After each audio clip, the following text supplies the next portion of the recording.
ठाणे वाहतूक पोलिसांकडून वाहतुकीचे नियम मोडणाऱ्या वाहन चालकांच्या विरोधात ई-चलन बजावलेल्या दंडाची गेल्या 6 वर्षातील थकीत रक्कम 245 कोटी 83 लाखांच्या घरात पोहोचली आहे। या दंडाची वसुली करण्याचं मोठं आव्हान वाहतूक शाखेपुढे उभं राहिले। गेल्या 6 वर्षात ई-चलनच्या माध्यमातून एकूण 51,44,000 प्रकरणं करण्यात आली असून दंडाची एकूण रक्कम 338 कोटी 69 लाख एवढी होती। यापैकी केवळ 92 कोटींचाच दंड वाहन चालकांनी भरलाय।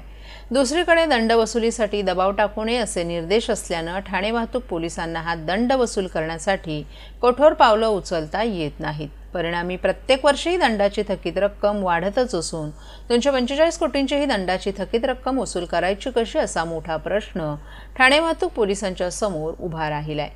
नियमभंग केल्याप्रकरणी ठाणे वाहतूक पोलिसांकडून 2019 पासून 2024 अशा 6 वर्षात 51,44,000 प्रकरणं दाखल करण्यात आली आहेत। यामध्ये हेल्मेट न घालणं, ओव्हरसीट, कागदपत्र नसणं, वाहतुकीचे नियम न पाळणं अशा अनेक गोष्टींचा समावेश आहे।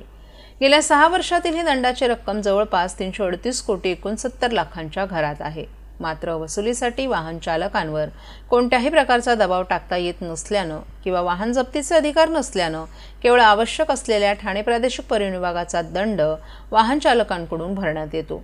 वाहतूक पोलिसांनी ई-चलनच्या माध्यमातून ठोठावलेला दंड भरण्यास वाहन चालकांकडून टाळाटाळ करण्यात येत असल्यानं 338 कोटी दंडाच्या रकमेपैकी केवळ 92 कोटींचाच भरणा या 6 वर्षात करण्यात आलाय। त्यामुळे अजूनही 245 कोटींची थकीत रक्कम असून प्रत्येक वर्षी ही थकीत रक्कम वाढतच असल्याचं उघड झाले।